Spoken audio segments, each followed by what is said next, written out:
Welcome back and welcome to 2020. If you're like me, you're more than ready to play this year's new games, but probably lack enough disk space. So today we're going to get rid of a disk space eating monster, otherwise known as Elder Scrolls Online. From what I can tell, some people are still having trouble completely uninstalling the game due to ZeniMax's software fail in linking up with Windows Uninstaller. So I made the same mistake countless before me have, and that is the fact that I mistaken what I found in my Windows Uninstaller to be the actual game, when in fact it was the game's installer that I was trying to uninstall. So yeah, that's frustrating. Come on, ZeniMax, it's common courtesy to give your users an execution file so it's easy to uninstall. No worries, there are other ways. So basically, you want to go to the drive on which your program files are stored, and once you've found your program file directory, open it, and then you're going to look for the ZeniMax file directory. That's right, not ESO, that'd be too easy. You want the ZeniMax file directory. Now we're getting somewhere. If you click on the files in this directory, and particularly on the properties of each file, you can view the contrast in file size, going from mere kilobytes to 70 plus gigabytes. All in all, they've got to go.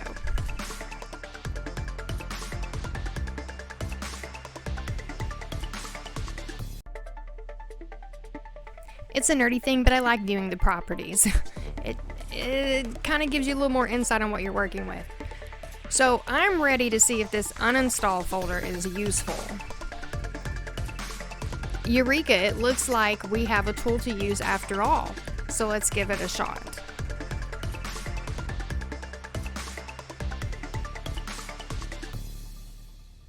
And this is what led me and slews of others to believe that we needed a special program to uninstall the game. That's okay. The great thing about technology is the fact that there's always a loophole in the web. Contrary to popular belief, to uninstall the game, you can simply delete the program files, but starting with the game file itself. So take one step back and locate the actual game file.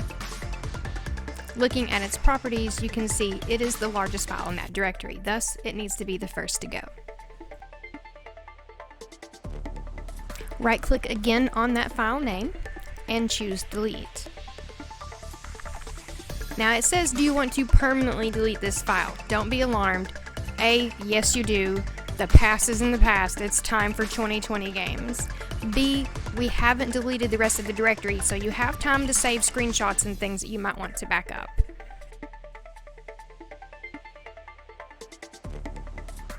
Alright, next order of business, getting rid of the associated files in the directory, including that pesky installer.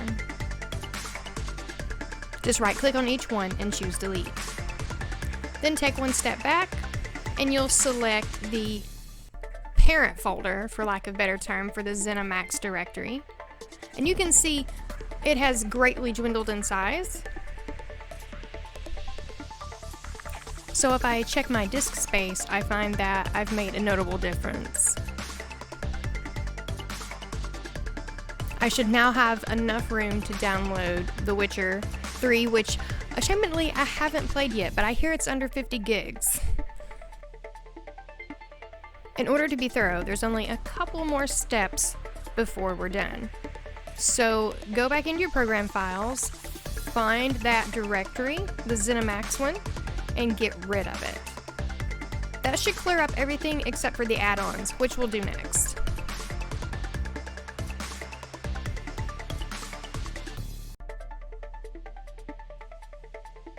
So from there, find your document directory on the same drive.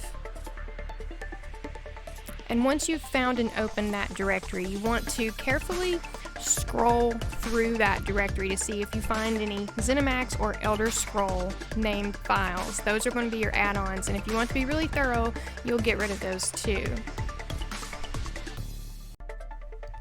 And that's it for removing / uninstalling Elder Scrolls Online. Now I've got ample space to download a game and I can't wait, though clearly I still need to free up a lot more space. ZeniMax catches a lot of flack for their software fails, but in all reality, they've respectively earned their following, considering back in 2010, Bloomberg noted them as an up-and-coming potential threat to EA games, and now in 2020, they own giants like Bethesda, ID Software, Arcane Studios, and notable underdogs. Essentially, they've become the Roman Empire of the game developing world. Interesting facts: Cal Ripken Jr., legendary baseball player, and our own President Donald Trump's brother, Robert S. Trump, have both been longtime director of board members for ZeniMax Media, which adds an interesting layer to President Trump's attempt to scapegoat video game violence. So violent and so disgusting. So violent and so disgusting. Funny, because initiating World War III seems pretty disgusting and violent too. What was that you said? Sex and allow us.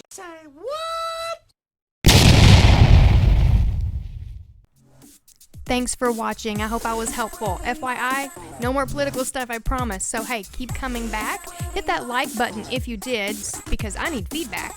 And the subscribe button so you don't miss any of the epicness coming up in this year, 2020. Peace.